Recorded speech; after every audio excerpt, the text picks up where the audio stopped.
Hi, everyone. I'm so excited for you to listen to today's episode. I am interviewing Aseel El-Baba. She's Toronto's first financial therapist, and it's a great conversation. Just a heads up, the audio was a little bit weird in this one. It's not major, but you just might hear some random rustling sounds in the background. I really don't know what happened, and I apologize, but it's a great conversation and definitely worth listening to. So let's get into it. Hi, everyone, and welcome to another episode of From a Full Cup. I am so excited to have with me today a special guest. Her name is Aseel El-Baba, and she is Toronto's first financial therapist. Aseel, welcome to the show. Oh, it's a pleasure to be here. Thanks for having me, Natalie.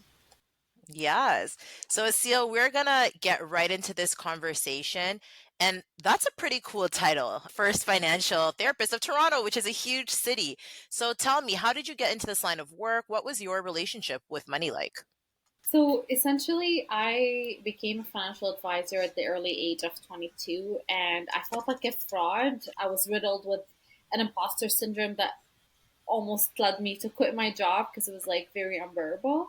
I hated money and what I thought it represented, which is corruption and greed and selfishness. But I also came from a single mother household where my family relied on welfare and the food banks to survive in a foreign country because we came from a war zone with nothing and felt that I'm inadequate to hold that business card and just show up to work to advise other people around money. But I stuck it out and I started seeing my own financial anxieties and insecurities reflect back to me through the different stories that I heard from clients. So much so that my clients started calling me their therapist because when somebody would come to talk to me about their investments or debts or savings account or cash flow problems or whatever the issue may be, they were actually talking to me about a much deeper layer around their identity, their regrets, their emotions, their self worth, like so many layers that this complex topic intertwines with.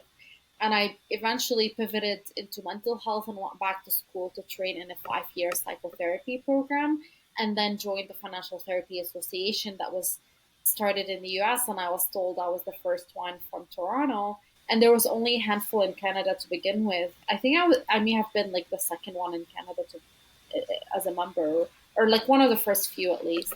And this field remains still, I feel like it's in an, I wouldn't say it's in the infancy stages, although the awareness on it I think is just starting to like become really significant as we are in somewhat turmoil economic situations right now where people's awareness on financial well-being and mental health is truly becoming significantly a cornerstone of every household conversations. No, for sure. And you said something interesting because you talked about money and your view of money around corruption and greed and evil. And it's interesting because that's not necessarily the first description I hear a lot of people share, but it's definitely true and accurate. And I love to bring in other perspectives because we all connect to money in different ways. So, what was your background or your context for seeing money in that way? So just to clarify, I don't see money this way now because I'm obviously on a much more evolved path. I've had to encounter some of these belief systems heads on and challenge them, and also understand which ones I've just subconsciously inherited from my upbringing and which ones do I want to, thoughtfully integrate in my life today and which ones I want to grow out of. But growing up in a war zone, I grew up in South Lebanon. There was a lot of association with wealth being a product of something associated with crime and the war crimes specifically, be it drug dealing or weapons or being, betraying your country of some sort or something like that. And politicians stealing people's money to accumulate their own wealth and power. So money was often intertwined with these complex layers. And my dad was a communist and somebody who cared a lot about social equity and equality, and somebody who's subconsciously held a lot of resentment off on capitalism. Not subconsciously, he was very outward about it. He was very, very opinionated about capitalism and the disgust he had in people just pursuing money at the expense of people or the planet or family or whatever else had to be traded in for the cost of someone's wealth. But it ingrained in me subconsciously that wealth can only be accumulated if these things happen, versus my healing journey have, helped me look at examples in the world where wealth was accumulated without someone having to trade in their values or their moral compass, where money makes you more of who you are versus changing you, which we grew up hearing, like money changes people. I now believe that money just magnifies who you already are. So absolutely, if you were already a selfish, greedy person, and just magnifies these qualities in you further. But if you're a generous, kind-hearted, loving, um, community-oriented soul, it's also going to highlight these qualities in you further. So I now see money as a vehicle that simply gives you so much power to create change in the world versus wanting change and not feeling like you have the means to do so. Thank you so much for sharing that. And I think it's always good to have a global perspective, right? So I think the Western perspective is always talking about, of course, capitalism and more, and built on people's, individual pursuits, whether in their career or entrepreneurship and stuff like that. And even though, of course, there's still going to be corruption within the Western world too, it's kind of hidden. So we don't hear about it so much, or maybe we hear about it, at the high company level, things that are kind of going on. But I think this very personal description of even seeing governments or people in power, and how money does corrupt and can cause a lot of violence and also a lot of harm, right? And so when you're talking about now the fact that you're a financial therapist, is someone is coming from that background, and sometimes you'll see people and they'll say, oh, I don't want money because I don't want to be controlled by it, or I just want to be a good person and like serve others from the kindness of my heart. Like they want nothing to do with money, Yeah. right? And it probably comes from that. And so it must be very interesting as a financial therapist, like how do you unwind that and really unpack that with clients? So what is a catalyst? Like how do people come to work with a financial therapist?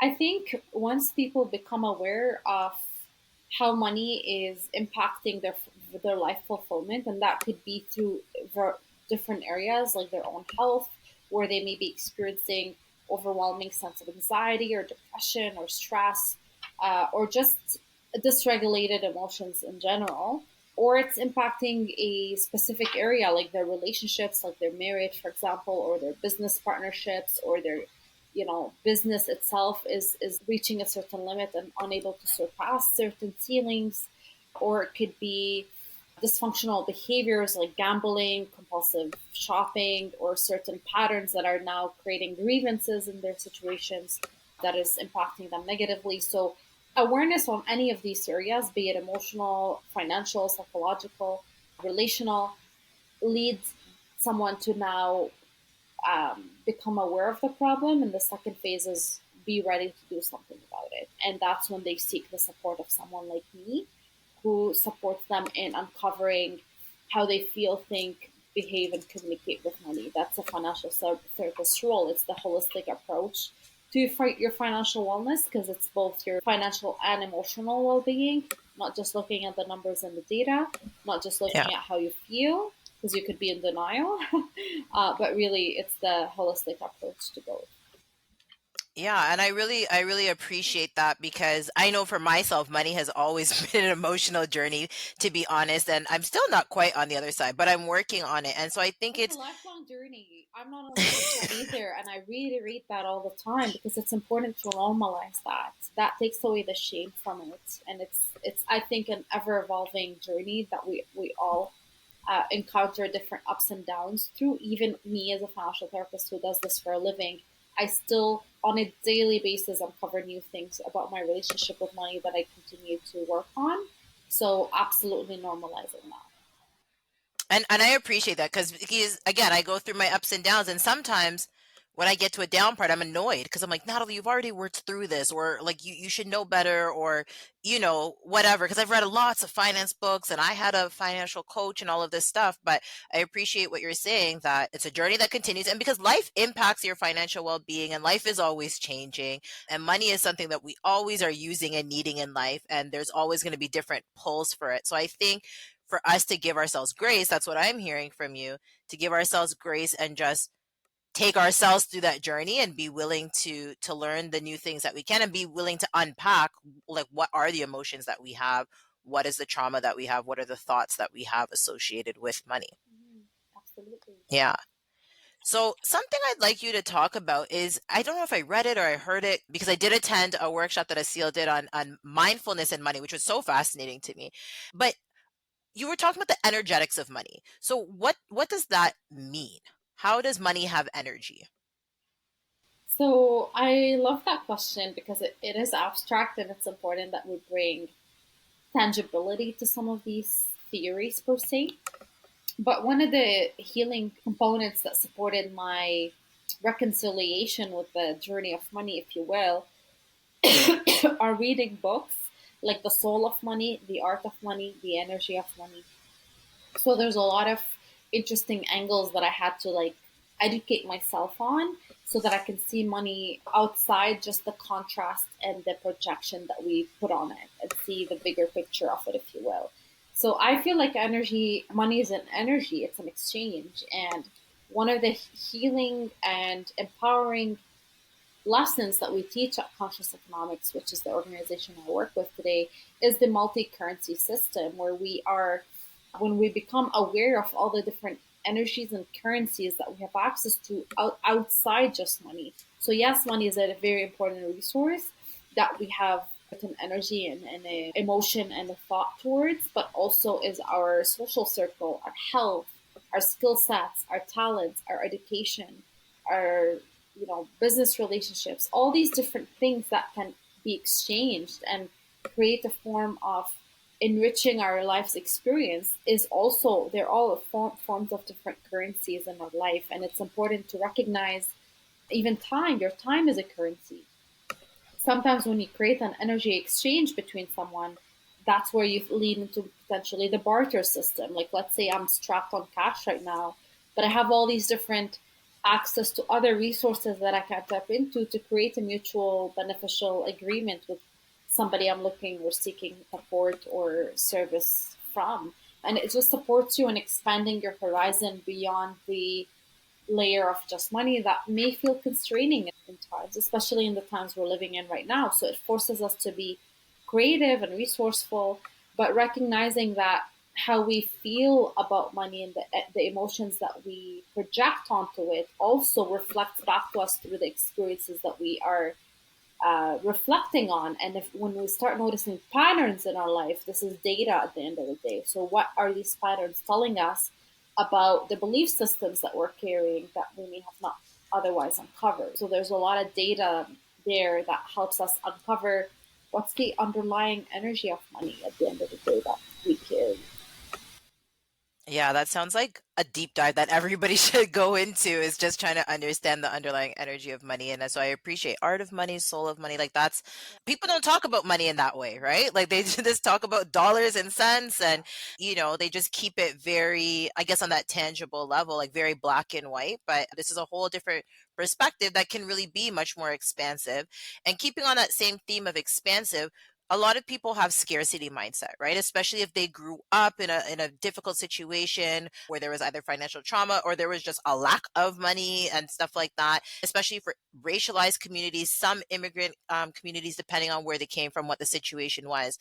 It's very hard. It's a generational challenge in terms of moving from that financial mindset of scarcity and lack to one of abundance. So can you maybe talk about some ideas of how can we do that for ourselves, but also not just the individual, but as the collective, whether in our communities or in our families? Sure. So the one myth I want to address before I get into that is scarcity mindset is equally common in high net worth individuals than people who grew up in adversity, poverty, or financial restriction of some sort. So it's a really important myth to consider because it is a mindset. And this again highlights that we're not looking at the numbers here, we're looking at the relationship we have with these numbers. So when you grow up with financial resources, but constrained emotions and restrictions on the type of relationships you create and how your social life is, and what you do to protect yourself and all these different things, it's a completely different set of challenges than somebody in a poverty area would grow up facing, but it is scarcity mindset nevertheless. So that's just to consider, because I've definitely had a lot of really high net worth individuals as clients, and I've certainly had to work and support them through severe scarcity mindset restrictions. Now, how we shift, one of the things we'd say at Conscious Economics is that the economy is a reflection of our value system. And the work starts from within, because once we each take our own responsibility and our own healing journey, then we show up differently in how we parent, how we work, how we grow businesses, how we interact with each other, and how what we buy, what we consume, what industries we support flourish, and what industries we digress from. And that collectively changes the collective and the systems that we are all a part of. So the work that we focus on is more the individual work, because we can get really overwhelmed and lost and helpless in tackling the system or going after how we change the system as a whole. But when we start with from within, what's important is to recognize, how does scarcity show up for you? Because scarcity is an attitude, and even though it's easy to potentially highlight how it shows up in the relationship you have with money, you can step back and see other patterns where it's showing up: your relationship with food, your relationship with people, your relationship with time. And once you start recognizing these patterns, you can start understanding the emotions that are driving these patterns, because that's the hidden layer underneath that. And these emotions are often unprocessed emotions that are either repressed, denied, shamed, and that's ultimately what needs to be healed, because the scarcity mindset, along with any other dysfunctional financial behavior, is a symptom to a much deeper problem. It's a secondary problem to a primary issue. And our goal here, through the work of financial therapy, is to get to the core of the repressed emotions that need to be processed and healed. So the ingredients, this is how I refer to it, like the ingredients of a full human experience is what happens in your body first, because that's where everything starts. That then informs the emotion, which then informs the thought, which then informs the behavior. So if the behavior is being stuck in a scarcity pattern, there's so many ways in how that shows up in our life. Then we have to obviously track it down to what that full pattern looks like. What's the emotion? What's the thought? What's the body somatic experience?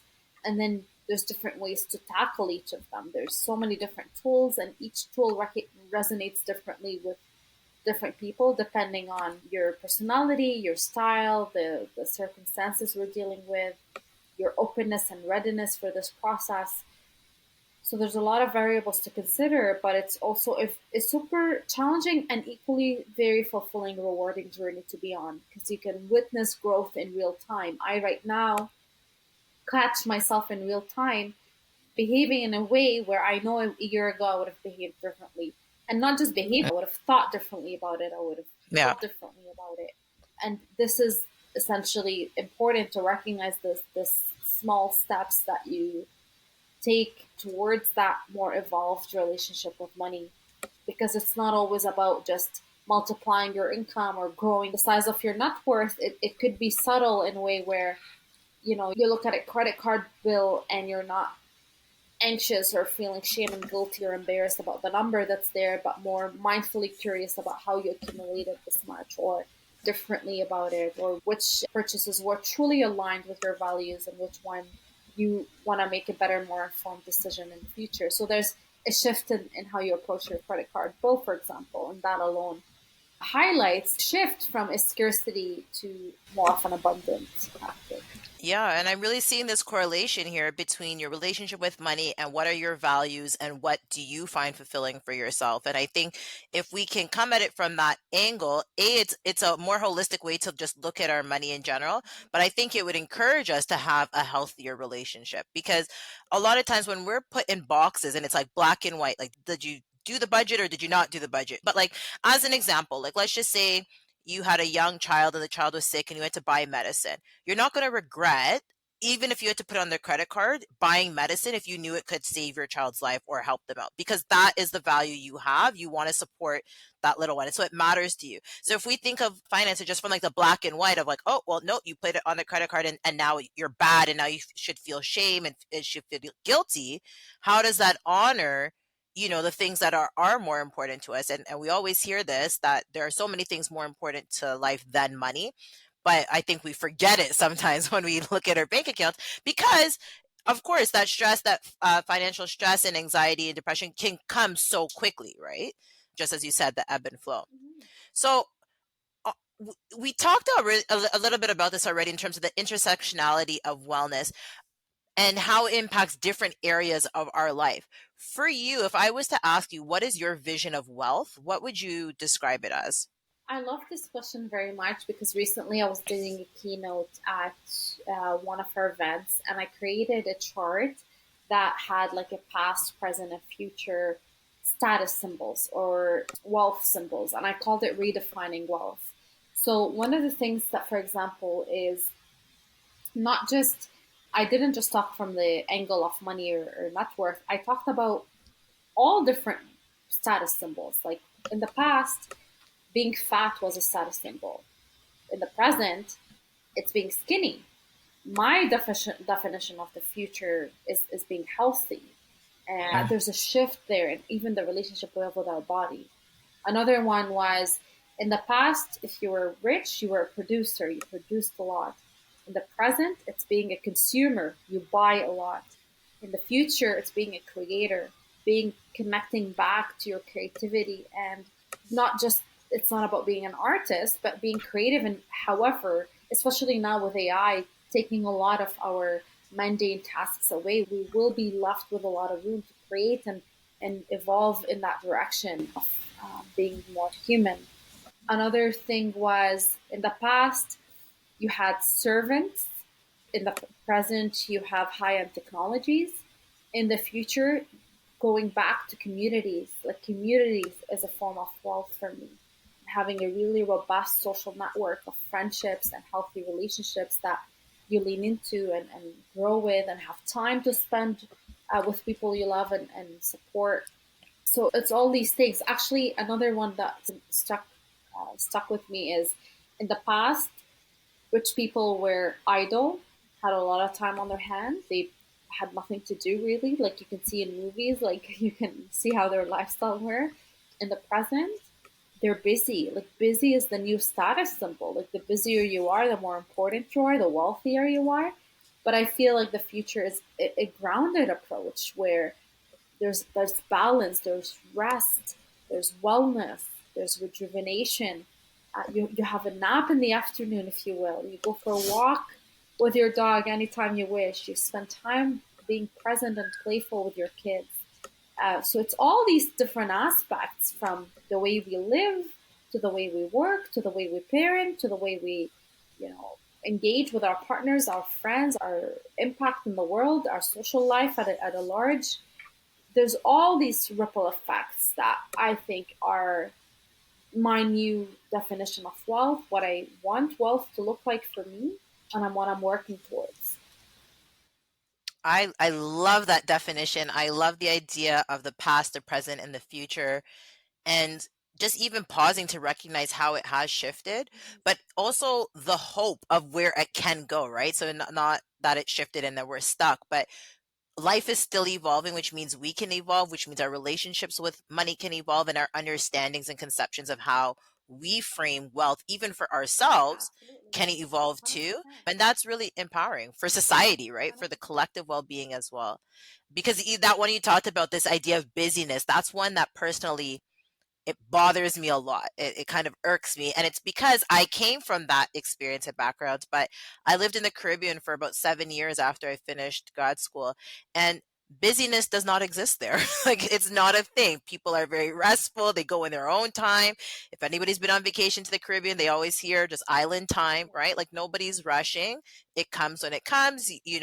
And of course it's frustrating at first, but after a while I was like, well, why are we rushing? Like why can't we just sit and talk to somebody for longer or just move in honoring our own bodies and our own desires of how fast we want to do something. And so eventually I kind of adapted that mindset. It was so refreshing.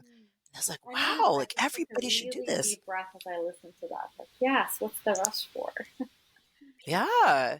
I would be walking on the street and people would tell me that was actually a tell that I was not from Antigua. People were like, why are you walking so fast? Slow down. What's the rush? Where are you going? And I'm like, oh. And people always be like, oh, she's a foreigner Oh because she's wow. just walking so quickly. And I was like, you don't even realize it's just in my body, right? I Yeah, just pick profound. up and Yeah. go. Yeah. And so it was, yeah, it was really interesting. But now looking, so you're doing all this amazing work, you're impacting your clients, but also I know you do a lot of community work too. So what is the legacy that you hope to leave behind in this work? Hmm. I love this question, especially because I'm a newish mom. My son is like 18 months almost. So I'm thinking about this question more deeply than ever. And I truly hope to, on an individual level, if I can impact millions of people around the world, change their relationship they have with money, I truly feel that it would have a ripple effect in changing the world and the systems we live in. Especially because when I look at big problems that we collectively face, be it the war, be it global climate issues, be it racism, just name me any issues that you feel passionate about. Somehow, some way, if you boil it down, money's somewhere in the root of that. So I truly believe that if I support individuals to heal their relationship with money, I am also contributing to the erasure of these collective human problems that have really impacted us for as long as we've existed. So I get excited about the possibility of what that is, how that can look like, how can this work evolve in these tangible ways? Because we look at the micro and the macro through this work, through, the individual and the systems are naturally correlated when we explore the relationship with money. So that excites me, and that's the legacy I want to leave behind. Awesome. And we can never underestimate the power of the ripple effect, right? Like you just never know, your message goes to one person and that's the person you're talking to, and you don't know where the message carries on afterwards. And then I spoke about generational mindsets and things like that too. So many of us, when we think about money and our relationship with money, it's impacted by the way we grew up, right? So if now we can change our thoughts, then we're changing the thoughts for the next generation as well. So it's like we're changing it in the present, but also for the future. And I think that's really empowering. And I like that you said you're excited at the possibility, because sometimes people feel like, oh man, the system, it's too much. Like we're never going to change things. The economy, it's never going to get better. But I think if we can shift our mindset to think, what are the possibilities? If more people are doing this kind of work, more people are having these discussions and changing their relationships, what is possible? And that definitely is exciting. So And the question I starts want, with what's possible for me versus what's possible on that systemic collective level, because that gets overwhelming for sure. And if you feel yeah. helpless, you're powerless and you feel frozen. So the idea is to create momentum in whichever direction you feel is more readily available for you, and that's often your own life. That's all you have control over at the end of the day. For now, for the starting point. Yeah, I was just telling one of my clients that we just did an exercise about things you can and can't control. And I think a lot of times our frustration comes because we're trying to control things that are really just outside of our control. But we can take responsibility for ourselves, for our actions, and that does create an impact. And I think sometimes, again, we have to give ourselves grace and just focus on relationship, focus on community, and leave the rest leave the rest of things you can't control, just let them be, because there's already stress in the world, so we don't have to take it all on for ourselves. But actually this leads to my next question perfectly. What is one practical tip that you can give for listeners today who feel great stress, anxiety, or shame? One of the tools I love is money dates, which is proactively scheduling a very intentional time to sit down and do your money tasks, be it paying your bill, be it reflecting on your money situation, be it talking about money with your partner or your boss, or just strategizing your budgeting for your household, whatever the case may be. Sometimes we are just reactively responding to, like, opening the bill in the mail or something like that, versus like setting some time aside intentionally and setting the right environment for us to approach these tasks. in ways that nurture and regulate our nervous system. So, sandwiching that in between mindfulness exercises or vagus nerve regulation or something that really supports us in feeling safe in our own body shifts how we may respond to whatever's at hand in the moment. The reason being, if our emotions hijack our system, which is what often money does to us, it triggers us into that flight or freeze response, then our cognitive behaviors are compromised in these moments, and our decision abilities or the behaviors we're engaged in these moments are dysfunctional, emotional, impulsive, and often lead to the wrong consequences. So if we take a step back and go to the root of how these things start, then it really starts with regulating our emotion, regulating our nervous system, and engaging in these money tasks in a much more calm, connected, and regulated fashion. So I really recommend proactively scheduling time, being intentional about it, incorporating mindfulness techniques to approaching your money. This is why we call our program Mindfulness and Money, and just being consistent and diligent. Yeah, I think money dates are a great idea. I don't do them all the time, but it should be a part of my regular practice. And when I do, and I think what you said is about being intentional about it, because sometimes you can open up your bank account, you might not like what's going on, but if you've already, prepared yourself, you're just going in it and it's just numbers at the end of the day, and you're looking at the data and you're going to make shifts and do whatever you need to do. I think that can help alleviate definitely a lot of stress from the beginning, and also a lot of avoidance, right? Because some people don't even look, they just don't go into the accounts at all. Deal, I want you to tell the listeners, how can they find you? Can they learn more about your work? How they can connect with you? There's actually a really fun quiz right now that we put out where you can find out your own attachment style to money.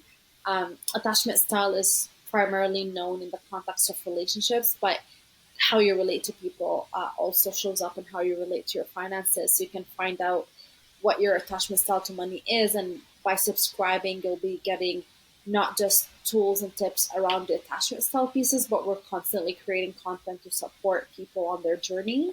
So that's the best way to stay in touch with us, is subscribing to our mail list. You can also follow Conscious Economics on Instagram at Conscious Economics. Um, and my personal Instagram is at Aseel El-Baba. So any of these venues will keep you updated with the work that we're up to. Awesome. I'm going to go check out that quiz. That sounds interesting. All the links for Aseel will be in the show notes. Aseel, thank you so much for coming on the show and sharing your wisdom. And to the listeners, continue to serve yourself, your loved ones, and your communities from a full cup.